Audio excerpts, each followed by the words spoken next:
Hello, I'm Adam from No Rolls Barred, and welcome to another episode of Board Game Masterpieces. Now, fair warning, for anyone who doesn't like loud noises, feel free to skip to this time code, because I want to talk about tension. Prolonged mental and physical strain.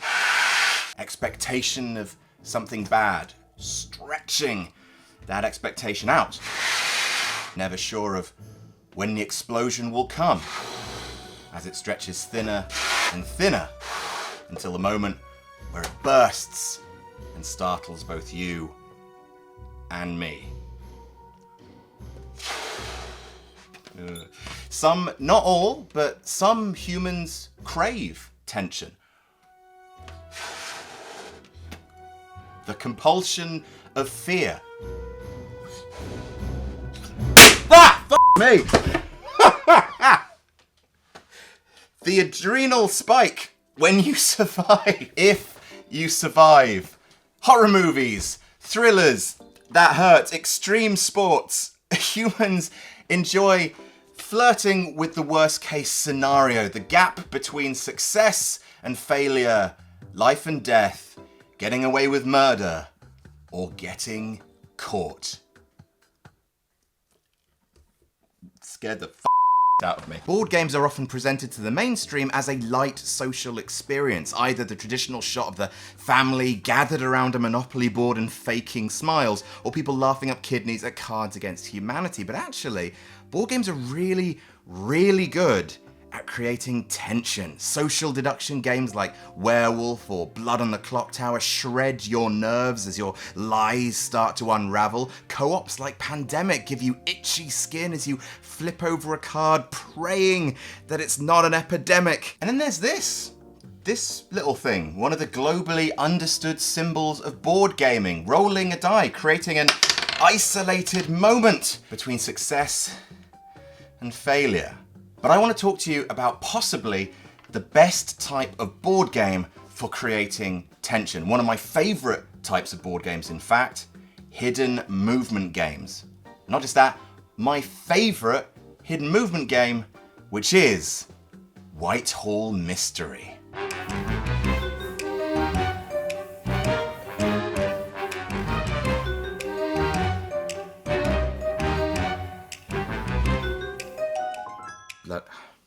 Bloody hell, this was the wrong costume to establish heading into summer. Hidden movement games can simply be described as games where you have to catch someone that you cannot see on the board, with that character's movement being recorded in a secret fashion. The genre first rose to prominence with Scotland Yard, released in 1983, which saw Mr. X travel secretly around the streets of London by bus, taxi or tube as detectives tried to catch up with him. It's not the most oversubscribed style of board game, but there have been other notable ones. Escape the Aliens from Outer Space, Rules. We covered the Jaws video in a recent list. Fury of Dracula's really popular. And then there's Letters from Whitechapel. Released in 2011, it's a game designed by Gabriele Mari and Gianluca Santapietro, which saw a bunch of bobbies team up to try and catch Jack the Ripper. Now, Letters from Whitechapel was good. I owned it for a long time. I liked playing it, but it was lumpy. It had some setup issues. It was about half an hour longer than it should have been. So 6 years later, in 2017, the same designers released a kind of sequel, kind of unofficial reboot of the game, trimmed down in both gameplay, rules, and box size. They released Whitehall Mystery.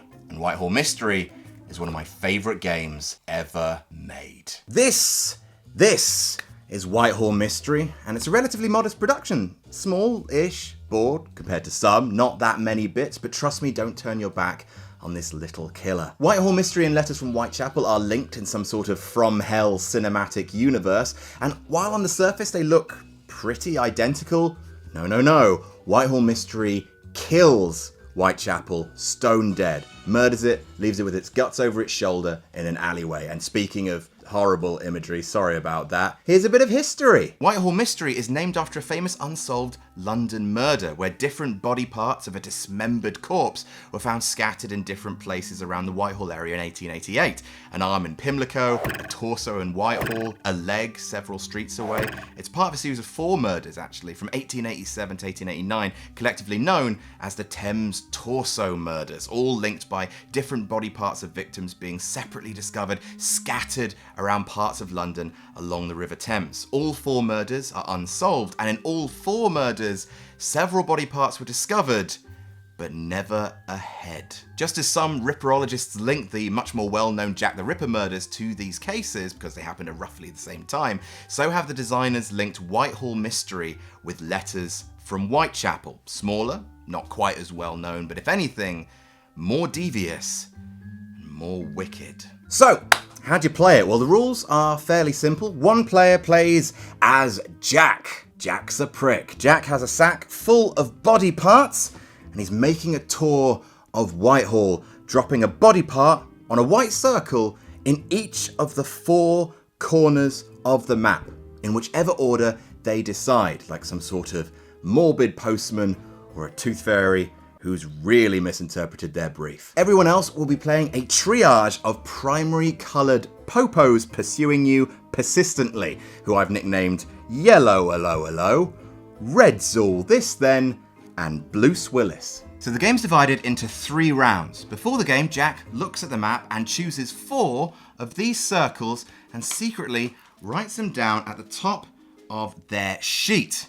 Now they have to be white circles, and each one has to be in a different quarter of the map. Once they're locked in, Jack announces that they are at one of them. Hey, I'm at 32, come get me, before they then move to an adjacent circle and try to get to one of the 3 other quarters of the map and that circle they've written down within 15 turns. If they get to one of them, they announce again, I'm here now, come get me.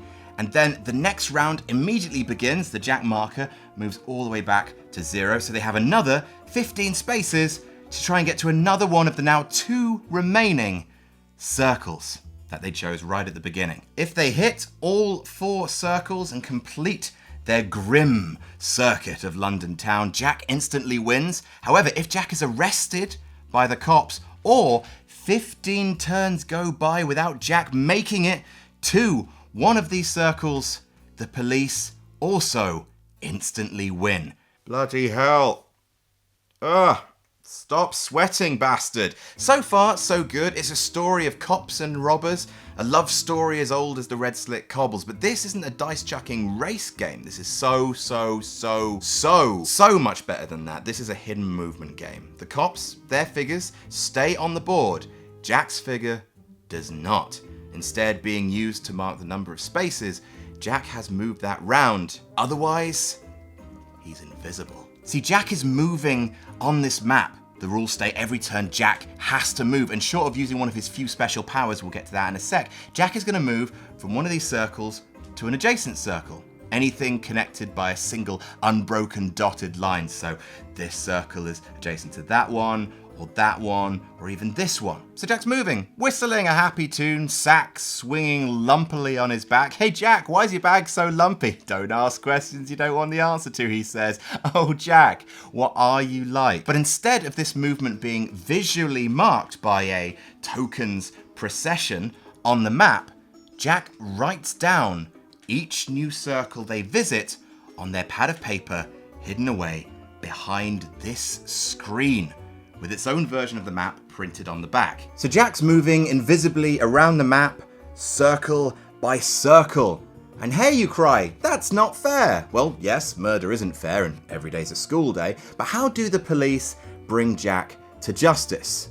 Slowly, but surely. See, once Jack's moved, then the policemen also move. Each one, in fact. And unlike Jack, who moves from circle to circle, the policemen move from black square to black square. On their go, each copper can move either one black square, 2 black squares, or not move at all. When each copper's finished moving, they can look for clues, or they can make an arrest. When a policeman looks for clues, they are checking each of the circles adjacent to them, sort of peering at the street slabs, looking for splatters of blood in the cracked stone or dung-encrusted footprints in the gutter, or someone with a bag full of body bits. You know, though, like that's a clue as well. So Bruce Willis is here, announces he's checking for clues at 72. Jack then checks their pad and says, have I been to 72 at any point in this round? Jack hasn't, so he says no. And the policeman throws their hat to the ground and stamps on it for good measure. If they're unlucky with the first one, they can check another circle that's next to them, as long as it's adjacent. If there's nothing there, they can check all adjacent circles until they find something. If they don't find anything and they run out of circles, their go is over. But, and this is a Queen Victoria sized but, if Jack had been to 72 at some point this round, then they simply pop a piss-coloured disc over 72. Congratulations, officer, you found a clue. A footprint, perhaps. A trace of the Ripper. Now, if Blue had found a clue, they can't then check another circle that turn. Their turn's over now. But maybe Red's nearby, hasn't had their movement, takes it and decides to check 73 and, oh, maybe Jack's been to 73. And then suddenly, there's a trail. They've got your scent, and maybe if they count the number of spaces that they know that you've moved this turn, maybe they notice, hey, Jack's only moved 5 spaces this round, and 72 could be 3 spaces away from where they started, which means 73, which we know Jack's also been to, could be the 4th space, because it's right next to it, which means that if Jack's on their 5th space right now, then Jack is either here, or here, right now. And Jack's going, fuck. Because after a copper's moved, instead of searching for clues, they can instead pick just one circle next to them and make an arrest. And if Jack's there, game over. See, at the beginning of round 1, Jack has 3 possible directions to go. The cops are going to have to desperately spread out to try and cover every direction. They've got no idea where Jack is, where Jack's going. The Jack player moves with such ease, the malicious swagger of someone who knows something that you don't know. But as the game ticks on, as we get into round 3 and Jack has checked off all but one drop zone, then the cops are going to know for certain that Jack is moving somewhere in this last remaining quarter of the map. The haystack that Jack's been hiding in has suddenly shrunk to a fistful of straw with a big bloody needle in it. And as Jack makes the desperate dash for the last drop zone, the cops are going to move in. And they move faster than Jack. Oh, and one more thing, Jack can't move through policemen because, you know, Jack's walking down the street with a human puzzle in a bag. Jack has to move every single turn, but if the cops surround Jack to the point where Jack cannot move, then that is also game over, ya big pillock. Jack starts so strong with so much freedom on the board, but like most serial killers, they get cocky, they leave too many clues, until they're left with fewer and fewer options and that map becomes a prison. The police, they start off clueless, but slowly build their case up and up, charting routes on the map until they know exactly where you've gone and exactly where you're going. This is the magnificent story arc that makes Whitehall Mystery such a satisfying play experience. In one basically unbroken sequence of events, Jack starts overpowered, the police start underpowered, and the game goes like this. And then through that tiny gap pours adrenaline. So let's say Jack's here, 97. They have to get to this space here in 62 and they've got 5 moves to do it. That seems easy, but Red is perched right here. And now Jack has to decide where they're gonna move. Are they gonna move to 46, which is right next to Red? But they think, well, Red hasn't moved yet. Red's probably gonna go here. So I'm not gonna go to 64. Probably. What if you move right next to where Red is? Right next to that policeman. And they decide, maybe I won't move this go. And I'll just check for clues. And you see blue also moving in at your side. And oh god, yellow is stood exactly where you need to get to. Do you retreat? Do you double back round to go the long way route, but you don't have enough spaces of movement for that? What are you gonna do? What are you gonna do, you big murdering bastard? But all is not lost for Jack. See, they start the game with 6 of these tiles. Now, spending one of these tiles allows them to perform a special power on their turn. There's 3 special powers, 2 uses of each to help them escape a tricky spot or bluff the police that they've gone a certain way. You got the carriage token. This lets Jack move 2 spaces in 1 turn. This is also the only way that Jack can move through a policeman because they're hidden inside the cab, I guess. Makes sense. What's that lumpy bag attached to the carriage's roof? Don't think about that. There's the alleyway token, which lets Jack move through a building. Now, all these brown things on the map represent buildings, and Jack can use the alleyway token to move from one circle that's connected to a building to any other circle connected to the same building. For example, moving here to here in a single turn. Finally, the boat action, which lets Jack move from any blue water circle to any other blue water circle that's part of the same bit of river. And that's it. And you may be thinking, bloody hell, now Jack's got superpowers. That makes him overpowered again, right? Well, maybe, but also the police have their own one-off movement powers they can use, and one of them's a dog, which is delightful. And second, and this is crucial, Jack's got 6 to last the entire game. Not 6 each round, 6 total. Spend them and they're gone. And you also have to announce that you've used one every single time that you do. So do you blow one early to get a head start on the coppers? Or do you desperately try and save them all for one final sprint? And it's such a brilliant endgame. There's no points to tally up, no awkward minutes spent over a calculator and endgame bonuses to work out who's won in the end. Jack either shouts, "I've done it!"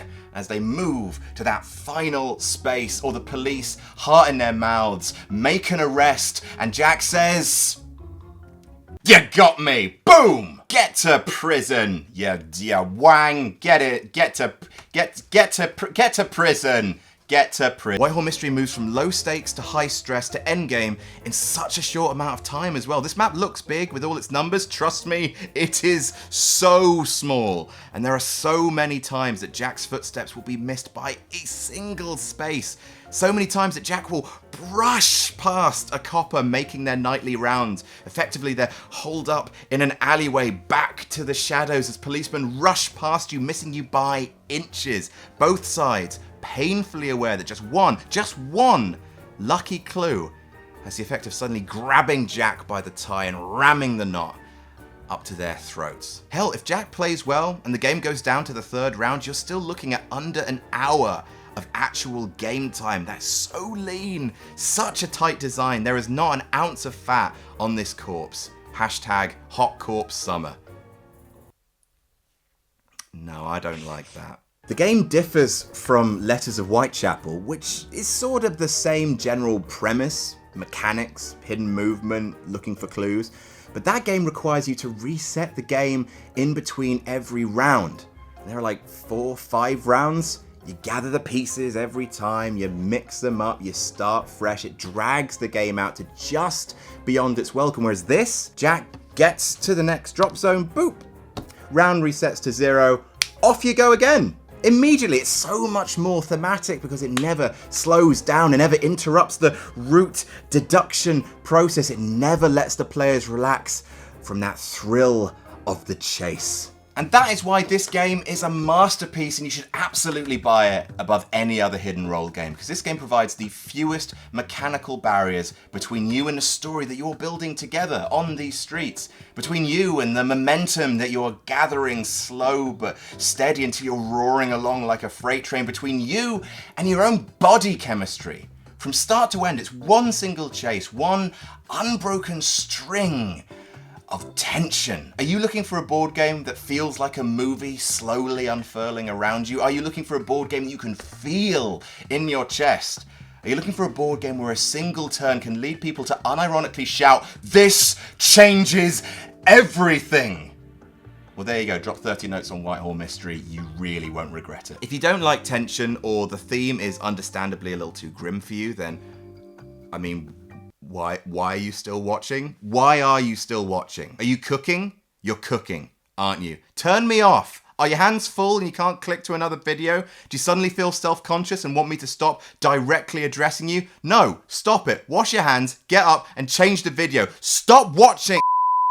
It's a superb game, and it's also really variable in how it plays depending on a few things. Obviously, Jack and the cops play incredibly differently, and as soon as you've been one, you'll want to start a new game and switch sides. But it also scales really interestingly. From a psychological perspective, he said, pretentiously. You can play it as a heads-up, 1 versus 1, 2-player game that's super intense, cops making eye contact with Jack over their screen. It's murder chess played in horrible silence broken only by increasingly aggressive demands for clues. It becomes a game about getting in one person's head, bluffing them, counter-bluffing them, feinting going one way but actually going the other. It's about observance of habits, private deductions, secret schemes and racked nerves. However, playing with 3 or 4 players, that type of tension changes because more than one person playing the cops, suddenly they have to discuss with each other where they think Jack's gone. And Jack is just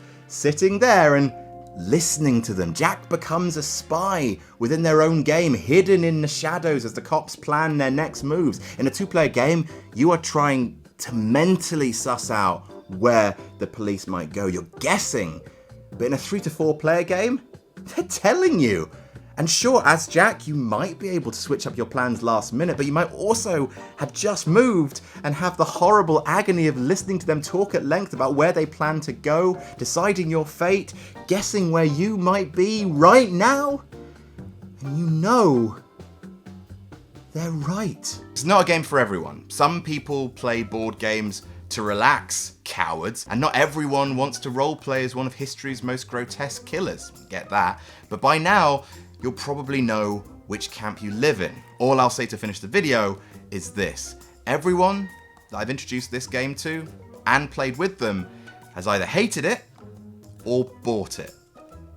Make of that what you will. And that is our board game masterpieces video about Whitehall Mystery. Have you ever played it, or Letters from Whitechapel, or indeed any hidden movement games? Let us know in the comments. Don't forget to like and share this video around if you enjoyed it, and subscribe to No Rolls Barred for more silly board game content.